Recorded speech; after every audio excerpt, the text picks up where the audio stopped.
প্রিয় দর্শক, সাজ্জাদ কাদিরের প্রীতি এবং শুভেচ্ছা নিন।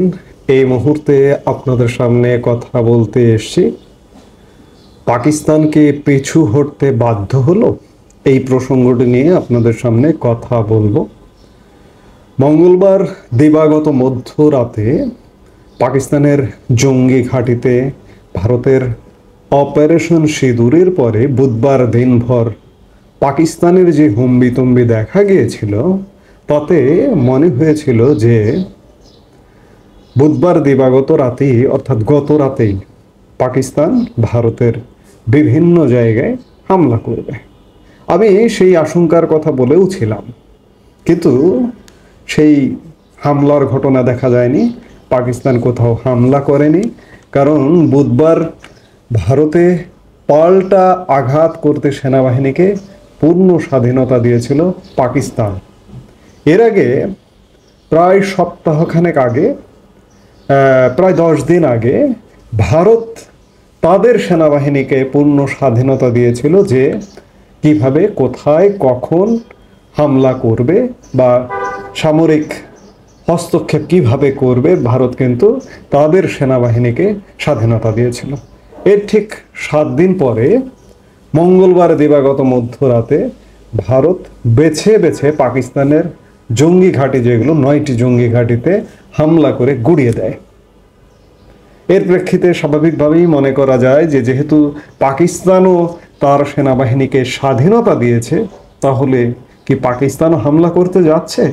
তবে যেহেতু বুধবারই স্বাধীনতা দিয়েছে হামলা করবার, আক্রমণ করবার, পাল্টা আঘাত করবার, সাথে সাথে হয়তো ছক করবার একটা ব্যাপার আছে, ম্যাপিংয়ের একটা ব্যাপার আছে, কোথায় হামলা করবে, লক্ষ্যবস্তু নির্ধারণের একটা ব্যাপার আছে। কারণ ভারতের সেনাবাহিনীকে যখন ভারতের প্রধানমন্ত্রী স্বাধীনতা দিলেন, তখন হাতে 7 থেকে 10 দিন সময় নিয়েছিলেন। এই 7 থেকে 10 দিন ভারতের পাকিস্তানের জঙ্গি ঘাঁটিগুলো চিহ্নিত করেছেন এবং লক্ষ্যবস্তু নির্ধারণ করেছেন, নির্ধারণ করে সেই লক্ষ্যবস্তুতে হানা দিয়েছেন। কি চমৎকার ছক! সেই জায়গায় বুধবারেই পাকিস্তানের সেনাবাহিনীকে স্বাধীনতা দিলেন এবং সাথে সাথে সেই রাতে হামলা করাটা আসলে পাকিস্তানে হামলা, পাকিস্তানের জঙ্গি ঘাঁটিতে ভারতের হামলা, এটা আকস্মিক। আবার আকস্মিক যদি বলেন, সেটিও সঠিক হয় না। এজন্যই যে 4 দিন আগে পাক প্রতিরক্ষা মন্ত্রী খাজা আসিফ একটা পূর্বাভাস দিয়েছিলেন যে ভারত পাকিস্তানে যে কোনো মুহূর্তে হামলা করতে পারে। তাহলে পাকিস্তানের কাছে নিশ্চয়ই গোয়েন্দা রিপোর্ট ছিল। এটা যদি বলা হয় যে হঠাৎ আকস্মিক হামলায় পাকিস্তান কিংকর্তব্য বিমূঢ়, সেটিও বলা যাবে না। কারণ পূর্ব থেকে তাদের কাছে তথ্য ছিল যে পাকিস্তানের জঙ্গি ঘাঁটিতে ভারত যে কোনো সময় হামলা করতে পারে। সেই জায়গায় এটি হঠাৎ নয়। এখন প্রশ্ন হচ্ছে যে বুধবার দিনভর পাকিস্তানের বেশ হম্বিতম্বি দেখা গেল। হম্বিতম্বি দেখা যাবার পরে যেটি ঘটলো যে পাকিস্তান সেনাবাহিনীকে স্বাধীনতা দেওয়া হলো, কিন্তু পরক্ষণে দিন শেষে দেখা গেল পাক প্রধানমন্ত্রী শাহবাজ শরীফের পরামর্শদাতা, অ্যাডভাইজার রানা সানাউল্লাহ এবার জানিয়ে দিলেন যদি এরপর ভারত আর হামলা না চালায়, তাহলে পাকিস্তানও কোনো দায়িত্বজ্ঞানহীন পদক্ষেপ করবে না, এমনই দাবি পাক সংবাদ মাধ্যমের।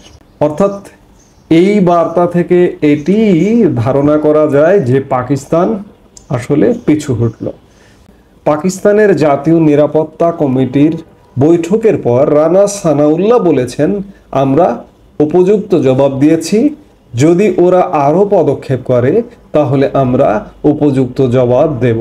সেই সঙ্গে তিনি দাবি করেন যদি ভারত আর হামলা না করে তাহলে পাকিস্তান কোনো দায়িত্বজ্ঞানহীন পদক্ষেপ করবে না। পাকিস্তানের এহেন মন্তব্য থেকে পরিষ্কার, বাইরে বাইরে রণহুঙ্কার দিলেও আদতে হাঁটু কাঁপছে ইসলামাবাদের।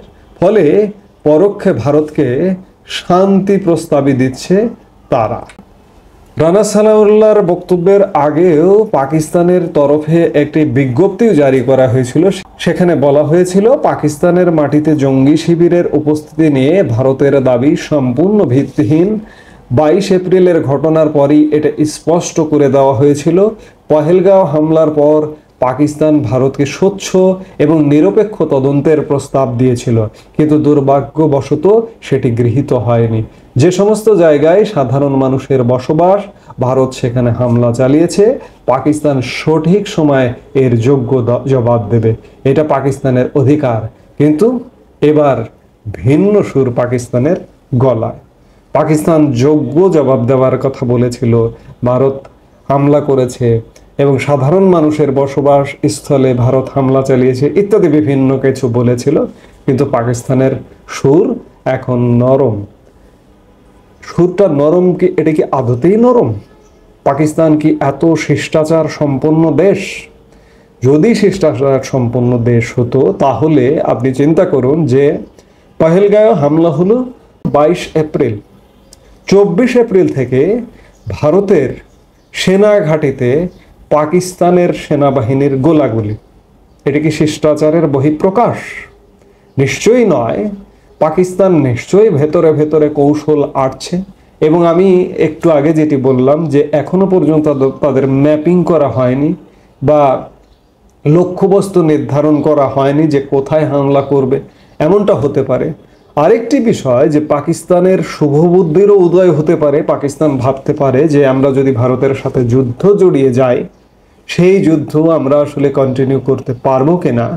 পাকিস্তান যতই পারমাণবিক শক্তি সম্পন্ন দেশ হোক না কেন, যুদ্ধ চালানোর জন্য তো পয়সা দরকার, অর্থনৈতিক অবস্থা দরকার।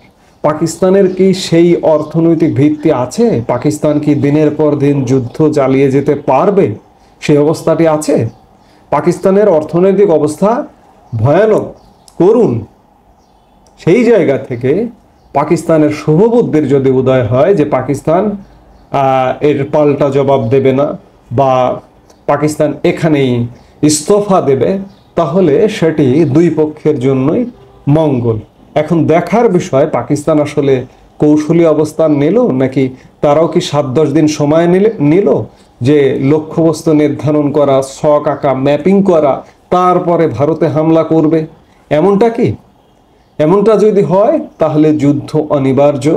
আর যদি পাকিস্তানের শুভবুদ্ধির উদয় হয় যে না, আমরা ভারতের সাথে আসলে যুদ্ধ করে পারবো না, আমরা সাধারণত সক্ষমতা দেখে কার কতগুলো অস্ত্র আছে, এটি আছে সেটি আছে, কিন্তু বাস্তবতা হলো এই অস্ত্র চালানোর পেছনে অর্থ দরকার, অর্থনৈতিক শক্তি দরকার। সেই শক্তিটা পাকিস্তানের কিন্তু নেই। আবার এমনটাও হয় যে অনেক দুর্বল দেশের পেছনে নেপথ্যে দাঁড়িয়ে যায় শক্তিশালী দেশগুলো। তেমনটাও কি হতে পারে? আসলে নিজের যদি না থাকে, যতই দাঁড়াক না কেন, পাকিস্তান তো এটিও চিন্তা করতে পারে যে আমরা যুদ্ধে জড়ালাম, কিন্তু যুদ্ধের যে আফটার ইফেক্ট, সেই ইফেক্টটা কি হতে পারে। সেই জায়গা থেকে পাকিস্তানের যদি শুভবুদ্ধি হয়ে পাকিস্তান যদি এখানেই তাদের ফুল স্টপ দেয়, তাহলে সেটি পাকিস্তানের জন্য মঙ্গল, ভারতের জন্য ভালো, পুরো দক্ষিণ এশিয়ার জন্যই সেটি মঙ্গল। এখন তারা আসলে ফুল স্টপ দিচ্ছে কিনা এটি দেখবার জন্য আমাদের অপেক্ষা করতে হবে। সেটি 2 দিন, 5 দিন, 7 দিন, 10 দিন লেগে যেতে পারে। সেই পর্যন্ত আমরা অপেক্ষা করি। এই মুহূর্তে এ পর্যন্তই। সবাই ভালো থাকুন, সুস্থ থাকুন। আমাদের ভিডিওগুলো নিয়মিত পেতে সাবস্ক্রাইব করুন Sajjad Kadir and the legends YouTube channel এবং লাইক, কমেন্ট, শেয়ার করে সাথে থাকুন।